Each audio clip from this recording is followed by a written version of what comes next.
Hello hi നമസ്കാരം. ഞങ്ങളിങ്ങനെ ക്യാരറ്റും ബീൻസും തോരൻ ഉണ്ടാക്കാൻ പോവാം. അപ്പം നമുക്ക് എങ്ങനെ ക്യാരറ്റ് ബീൻസ് തോരൻ ഉണ്ടാക്കാം എന്ന് കണ്ടാലോ? അപ്പം വരും ഗൈസ്, നമുക്ക് ക്യാരറ്റ് ആൻഡ് ബീൻസ് തോരൻ ഉണ്ടാക്കാം. കുറച്ച് ക്യാരറ്റും പിന്നെ കുറച്ച് ബീൻസും ഇത് അരിഞ്ഞ് വെച്ചിട്ടുണ്ട്. പിന്നെ ഉള്ളി, അതുപോലെ തന്നെ വെളുത്തുള്ളിയും പച്ചമുളകും അരിഞ്ഞ് വെച്ചിട്ടുണ്ട്. അപ്പം നമുക്ക് നോക്കാം എങ്ങനെയാണ് ഉണ്ടാക്കുന്നതെന്ന്. ഓക്കെ, പാൻ നന്നായി ചൂടായി വന്ന ശേഷം കുറച്ച് എണ്ണ ഒഴിച്ചു കൊടുക്കുക. എണ്ണ ചൂടായി കഴിയുമ്പോഴത്തേനും നമുക്ക് കുറച്ച് കടുക് ഇട്ട് കൊടുക്കാം.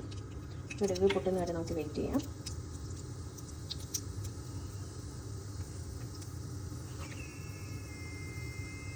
ഞാൻ തോരൻ കറി സാധാരണ ഉണ്ടാക്കുമ്പോൾ കുറച്ച് ജീരകം ആഡ് ചെയ്യാറുണ്ട്.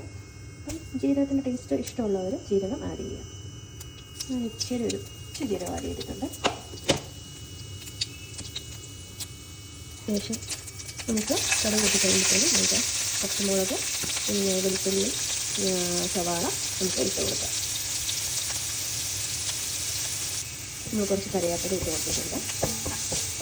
നന്നായിട്ട് ഇളക്കാം. നമുക്ക് നന്നായിട്ടൊന്ന് ഇളക്കി കൊടുക്കാം. ഇത് നന്നായിട്ട് സോട്ടായി നമുക്ക് മനസ്സിലാവുമ്പോൾ നമുക്ക് അരിഞ്ഞ് വെച്ച ബീൻസ് ക്യാരറ്റ് ഇതിലേക്ക് ഇടാം.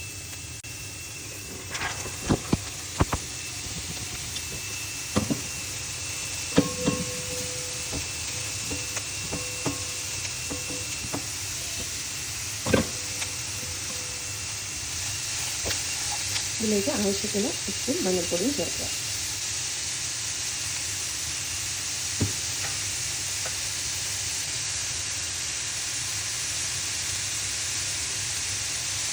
അതിനുശേഷം നന്നായിട്ട് ഇളക്കി നമ്മളെല്ലാം ബീൻസിനും ക്യാരറ്റിലൊക്കെ പച്ചമുളകിൽ നന്നായിട്ട് ഈവനായിട്ട് ഇളക്കുക.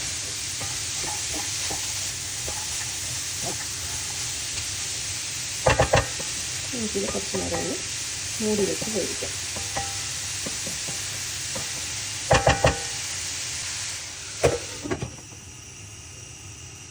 മൂടി വെച്ച് വേവിക്കുമ്പോൾ നമുക്ക് തീയൊന്ന് ഒരു മീഡിയത്തിലേക്ക് മാറ്റാം. ഒരു 10 മിനിറ്റ് ശേഷം നമുക്ക് തുറന്ന് നോക്കാം. നന്നായിട്ടൊന്ന് ഇളക്കുക.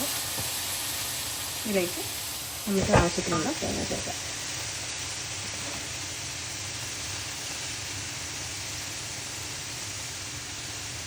ചെറുതായിട്ട് വെന്ത ശേഷമാണ് നമ്മൾ തേങ്ങ ചേർക്കുന്നത്. നന്നായിട്ട് ഇളക്കി നോക്കാം. തേങ്ങ ചേർത്ത ശേഷം നന്നായിട്ട് ഇളക്കി യോജിപ്പിക്കുക. ചൂട് നന്നായിട്ട് ഇളക്കി യോജിപ്പിക്കുക.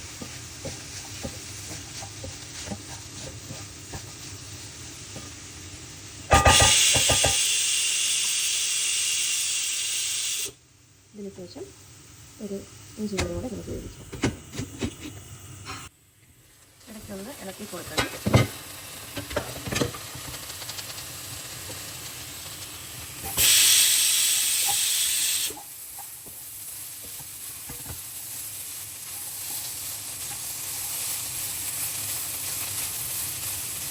ഈ സമയത്ത് ഉപ്പൊന്ന് ചെക്ക് ചെയ്യാം.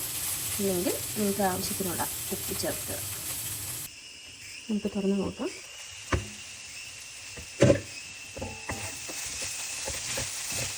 നന്നായിട്ട് വെന്ത് വന്നിട്ടുണ്ട്. അപ്പം ഇതാണ് ഈസിയായിട്ട് നമുക്ക് വെക്കാൻ പറ്റുന്ന ബീൻസും ക്യാരറ്റും തോരൻ. എല്ലാവർക്കും ഈ ഈസി ആയിട്ടുള്ള ബീൻസ് ക്യാരറ്റ് തോരൻ ഇഷ്ടപ്പെട്ടെങ്കിൽ നിങ്ങൾ വീട്ടിൽ ഉണ്ടാക്കി നോക്കുക. എൻ്റെ ചാനൽ സബ്സ്ക്രൈബ് ചെയ്യുക. താങ്ക്